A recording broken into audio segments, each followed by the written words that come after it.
ভালো আছেন তো দাদা? বলছি এইগুলো কি পমফ্রেট? এইগুলো ব্ল্যাক পমফ্রেট? ব্ল্যাকগুলো তো কালো হয় না পুরো? হালুয়া পমফ্রেট। আচ্ছা বন্ধুরা, এখানে মাছ তো অনেক রকমের আছে, তো কী মাছ নেওয়া যায় একবার চিন্তা ভাবনা করে দেখি। কী মাছ নেব বুঝে উঠতে পারছি না।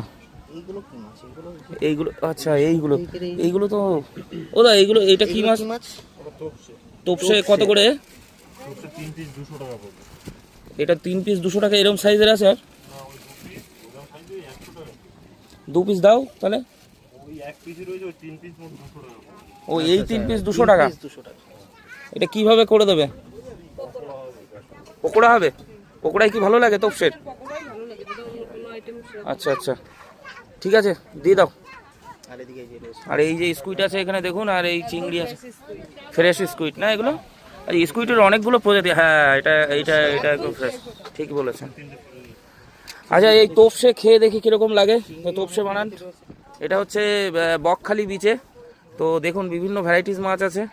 তো আমরা তোপসে মাছ নিয়ে নিয়েছি। পার্থর আমি খাবো, তাই তো? খাবি তো নাকি? ওই 3টেই আছে, টাটকা আছে তো? না না ঠিক আছে। দাদার নাম কি? জয় মণ্ডল। বকখালি বিচে দাদা ডেলি বসা হয় না? আচ্ছা, এই সাইডটা আপনাদের অবশ্যই দেখানোর চেষ্টা করব। এই দেখুন পুরো মানে ফাঁকা, এখন সেই রকম ভিড় নেই। ভিড়টা সিজনের সময় থাকে। তো দাদা কিভাবে বানায় পকোড়াটা অবশ্যই আপনাদের সামনে তুলে ধরার চেষ্টা করব। এই দেখুন মাছটা কাটিং চলছে, তো দিদি কেটে দিচ্ছে।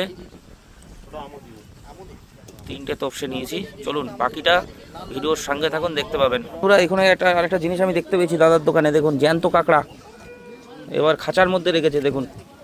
আর দাদা এখানে স্কুইড বানাচ্ছে, আর আমাদেরটাও বানিয়ে দেবে একটু পরে। এই যে স্কুইড কেটে রেখেছে, প্লাস ওখানে বানানো চলছে।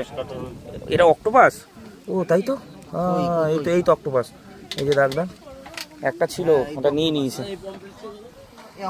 বন্ধুরা আমাদের মাছটা হচ্ছে কমপ্লিট হয়ে গেছে। এবার দাদা কিভাবে পকোড়া বানায় অবশ্যই সেটা তুলে ধরার চেষ্টা করব। প্রথমে একটু হলুদ আর লবণ দিল। তো তোপসে মাছ একটা দারুণ মাছ। এই মাছটা সচরাচর আমাদের সব মার্কেটে পাই না, এখানে সমুদ্রের পাশে। এরকম এত বড় আমি দেখিনি, এইটুকু দেখেছি, ছোট ছোট দেখেছি, অত বড় আমি দেখিনি।